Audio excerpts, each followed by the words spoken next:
Hello friends, this is Dimple Titra and you are welcome in new episode of स्वीकृति। तो चलिए आइए आज के एपिसोड की तरफ चलते हैं। स्वीकृति, कहानी आत्मग्लानि की, पार्ट 9।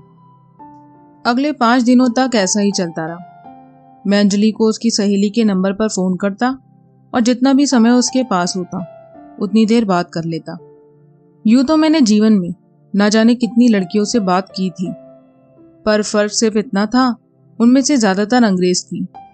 अंजलि से मिलने तक मैं लड़कियों को लुभाने की कला में खुद को काफी निपुण समझता था, पर अंजलि के मामले में मुझे अपना ज्ञान थोड़ा कम सा महसूस हुआ। कनाडा में लड़कियां अक्सर पार्टी, शॉपिंग ऐसे ही किसी लालच की वजह से मिलना जुलना कर ही लेती थी। शुरू के 2 दिन में मैंने अंजलि पर यह सब हथकंडे भी अपनाकर देख लिए थे, पर उस लड़की की फितरत पर जरा भी असर नहीं होता था। उसे पता नहीं क्यों कोई भी चीज आकर्षित नहीं करती थी।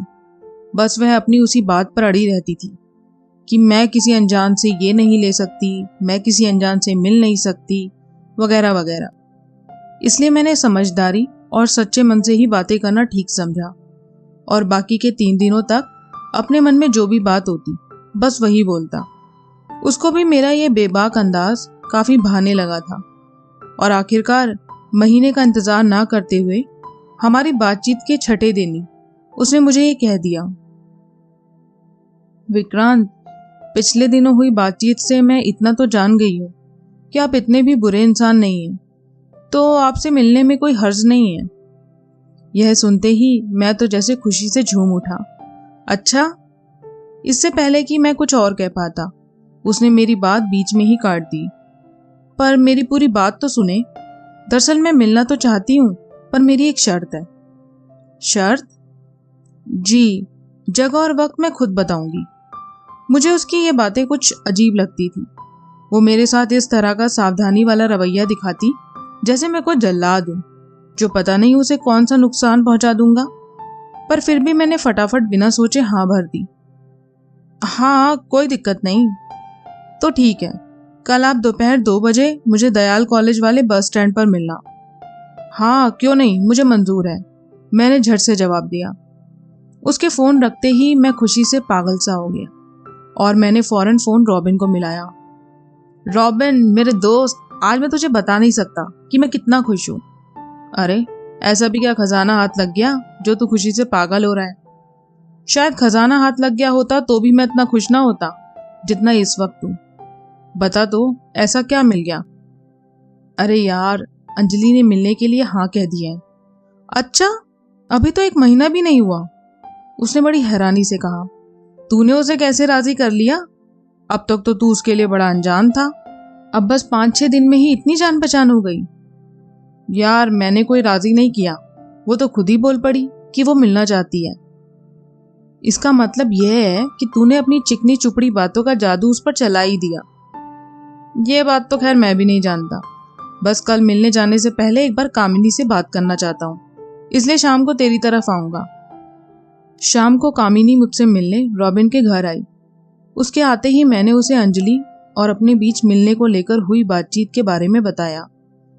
मेरे ख्याल से कामिनी, तुम्हें अपनी सहेली के साथ आना चाहिए।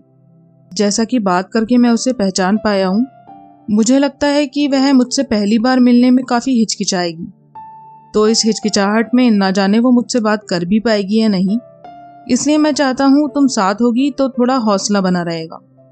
भैया, मुझे पता है आप लोगों ने मुलाकात का फैसला किया है, ये बात अंजलि ने मुझे बता दी है। अच्छा, मगर कब? अभी मैं उसी के घर से तो आ रही हूँ, उसने ही मुझे बुलाया था। दरअसल वो कह रही थी कि उसे मिलने जाने में बहुत डर लग रहा है, इसलिए मैं उसके साथ चलूं। देखा, काफी हद तक तो मैं तुम्हारी सहेली के मिजाज को समझ चुका हूँ, तभी तो मैंने भी तुम्हें यही कहने के लिए बुलाया था कि तुम भी उसके साथ आओ। और हाँ, उसने मुझे दयाल कॉलेज वाले बस स्टैंड पर आने को कहा था, पर मेरे हिसाब से वो जगह ठीक नहीं।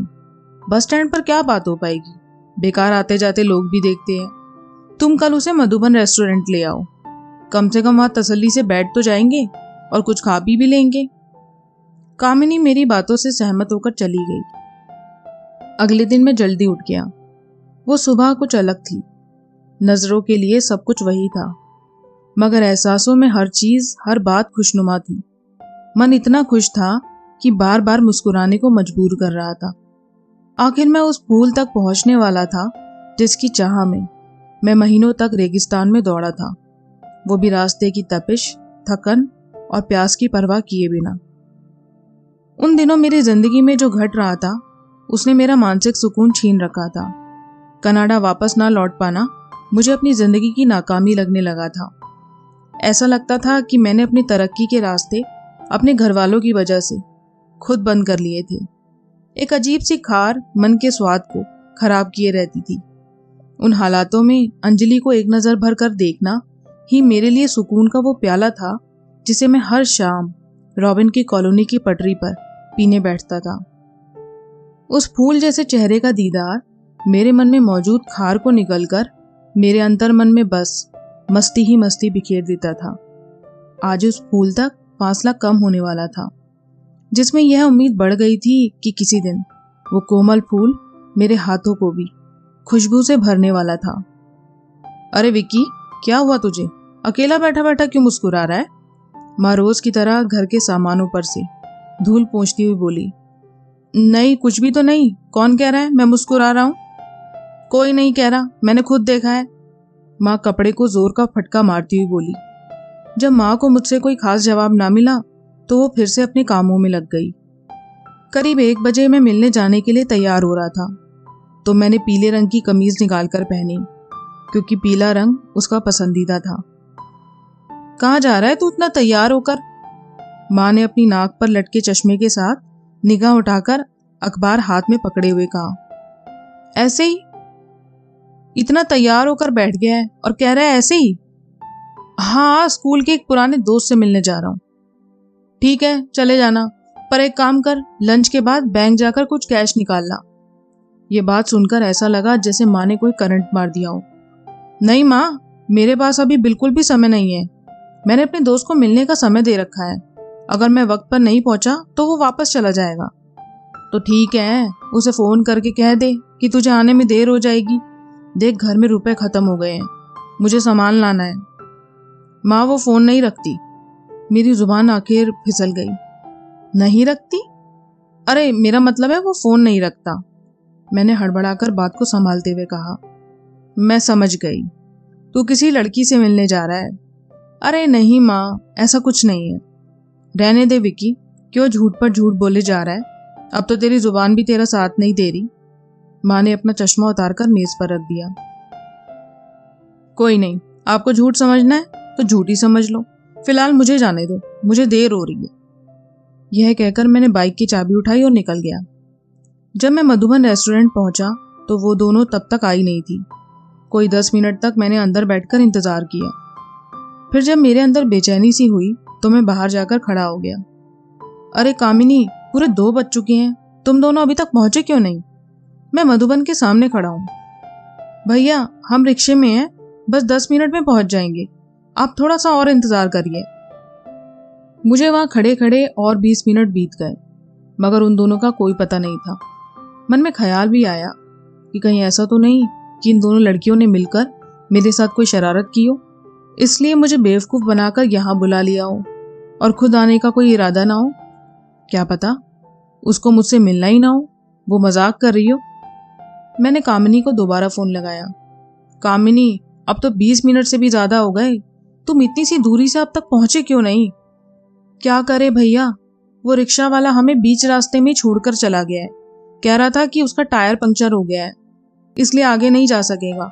अब हम दूसरा रिक्शा तलाश रहे हैं। पीछे से तेज हॉर्न की आवाजें आ रही थी, जिससे यह तय था कि वो कहीं ट्रैफिक के बीच ही मौजूद थी। इसलिए मुझे अपना पिछला ख्याल झूठ लगा और उनकी वहां पहुंचने की नीयत सच्ची। नहीं कामिनी, तुम दूसरा रिक्शा मत ढूंढो, तुम वहीं रुको, मैं तुम दोनों को लेने आता हूँ। नहीं भैया, आप मत आइए, क्योंकि अंजलि भी इशारे से ना कह रही है। ना? मगर क्यों? कह रही है कि वो किसी की बाइक पर नहीं बैठेगी। यार, एक तो ये अंजलि भी। यह कहकर मैंने हल्की झुंझलाहट के साथ फोन रख दिया।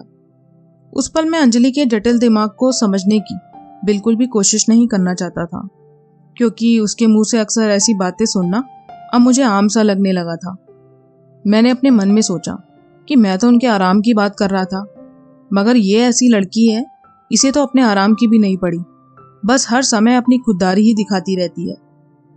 उन दोनों के वहां पहुंचने से पहले मैंने 3 शेक ऑर्डर कर दिए, जिसमें से 2 स्ट्रॉबेरी फ्लेवर के थे और 1 बनाना। अपने ज्ञान के अनुसार मुझे यही लगता था कि लड़कियों को स्ट्रॉबेरी फ्लेवर ही ज्यादा पसंद होता है। उनके पहुंचते ही मैंने टेबल पर रखे शेक की तरफ इशारा करते हुए उन्हें शेक पीने को कहा और दोनों ग्लास उनकी तरफ सरका दिए। ये क्या है? अंजलि ने दबी आवाज में पूछा। Strawberry shake. क्यों, क्या हुआ? मैंने उलझकर कहा। ई, कामिनी ने नाक सिकोड़ कर कहा। अंजलि, अगर तुम्हें भी पसंद ना हो तो बता दो, कुछ और ऑर्डर कर दूंगा। मुझे भी स्ट्रॉबेरी बिल्कुल पसंद नहीं, उसने बड़े धीमे से जवाब दिया। ठीक है, वेटर को बुला देता हूँ, तुम दोनों को जो पसंद हो वही ऑर्डर कर लो। इस बार भी मुझे एक बात खटकी कि क्यों मेरा सारा ज्ञान अंजलि के सामने फीका पड़ जाता है। जहां तक कनाडा में मेरा अनुभव था कि लड़कियों को स्ट्रॉबेरी बहुत पसंद होती है, मगर उस दिन मैं वहां गलत साबित हो गया। बातों का सिलसिला शुरू हुआ। 15 मिनट की बातचीत में अंजलि ने एक अक्षर भी नहीं कहा। लगातार बस कामिनी ही बातें किए चली जा रही थी। जिस समय मैं कामिनी की बातों के जवाब दे रहा था, उस समय मैं चोर निगाहों से अंजलि को देख रहा था, जबकि उसकी नजरें या तो नीचे होती या फिर दाएं बाएं। हार कर मुझे कहना पड़े, अरे अंजलि, तुम भी तो कुछ बोलो। मैं क्या बोलूं? तुम लोग बात कर रहे हो तो मैं सुन रही हूँ, उसने झेपते हुए जवाब दिया। इससे अच्छा तो तुम फोन पर रहती हो, वहां कम से कम बात तो कर लेती हो, यहाँ तो तुम बिल्कुल खामोश हो। मैं मुस्कुराकर बोला। नहीं, ऐसा भी नहीं है, उसने दबी आवाज में कहा। यह पहली बार था जब उसने अपनी नजरें मेरी तरफ उठाई थी। जब अगले कुछ मिनट और भी वो टोकने पर नहीं बोली तो मैंने हंसकर कहा, तुम कहो तो एक फोन ले आऊं, कम से कम इस बहाने तुम बात तो कर लोगी। इतना कहकर मैं ठहाका मारकर हंस पड़ा। इतने में कामिनी का फोन बजा और मुझे उसी वक्त पता लगा कि कामिनी भी किसी के इश्क में थी। उसकी बातों से समझ आ रहा था कि उसने किसी को मिलने का समय दे रखा था, जो उससे पूछ रहा था कि वो कितनी देर में पहुंचने वाली है। फोन रखते ही उसने कहा, माफ करना भैया, मुझे अब जाना होगा, मेरा एक दोस्त मेरा इंतजार कर रहा है, और वो अपना बैग उठाकर खड़ी हो गई। यह सोचकर कि कामिनी जा रही है, मेरे मन में तो लड्डू फूट पड़े, जबकि अंजलि के चेहरे पर घबराहट और उदासी छा गई। उसका चेहरा बता रहा था कि वो कामिनी की इस योजना से वाकिफ नहीं थी। उसके चेहरे के भाव जैसे कामिनी से कह रहे हो कि मुझे धोखा देकर कहाँ जा रही है। मेरी मौजूदगी की वजह से वो कुछ न कह पाई, तो मैंने कहा, पर कामिनी, तुमने तो नहीं बताया था कि तुम बीच में ही चली जाओगी, तो अब? मैंने अंजलि के परेशान चेहरे की तरफ देखकर कहा।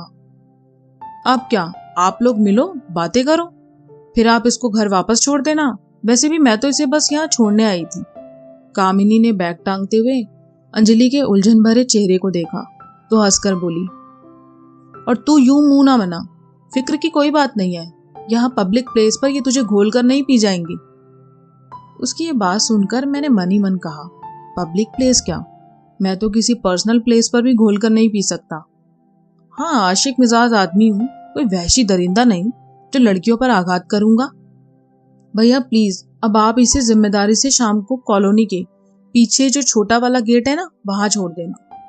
मुझे इतनी हिदायत देकर कामिनी रेस्टोरेंट के गेट की तरफ चली गई। कामिनी के जाते ही मैंने सुकून भरी सांस ली। मैंने मुस्कुराकर कहा, क्या वाकई तुम्हें मुझसे कोई खतरा महसूस हो रहा है? बात खतरे की नहीं है, छोड़िए, आप ये बात नहीं समझ सकते। क्यों भाई, तुम समझाओ तो। नहीं, जाने दें। चलो जाने देता हूं। हमने थोड़ी बहुत इधर उधर की बातें की और फिर बात भगवान पर यकीन की आ गई। तुम्हें भगवान में यकीन है? मैंने सवाल किया। हाँ बिल्कुल, जबकि मैं एक नास्तिक था, पर यह बात उस वक्त मैंने अंजलि को नहीं बताई। तो क्यों ना हम हमारी दोस्ती की शुरुआत भगवान से करें? तुम्हें इसमें कोई परेशानी तो नहीं?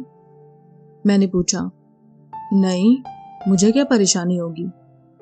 तो चलो, पास ही एक मंदिर है, वहीं चलते हैं। ये भी शायद मेरा एक दाव था, क्योंकि मेरे हिसाब से लड़कियों को अक्सर धार्मिक लड़के पसंद होते हैं। उनके हिसाब से वो ज़्यादातर जिम्मेदार होते हैं। मधुबन के बाहर आते ही मैं पार्किंग एरिया की तरफ अपनी बाइक लेने चल पड़ा। तभी अंजलि ने पीछे से आवाज़ दी, विक्रांत, कहाँ जा रहे हो? बाइक लेने? क्यों? हाँ, पर हम बाइक से नहीं, ऑटो रिक्शा से जाएंगे। पर क्यों? जब हमारे पास बाइक है तो हम यूं धक्के खाते हुए रिक्शा से क्यों जाएंगे? मैंने हैरानी जताते हुए कहा। देखो विक्रांत, बुरा ना मानना, मैं किसी भी लड़के की बाइक पर नहीं बैठती। नीची निगाह करके उसने एक बार फिर अपनी खुददारी का परचम लहरा दिया। ओ अंजलि, तुम भी चलो भाई, चलो, जैसा तुम्हें ठीक लगे वैसा ही करेंगे, मैंने हंसकर कहा और एक ऑटो वाले को हाथ देकर ऑटो रोका और मंदिर के लिए निकल पड़े।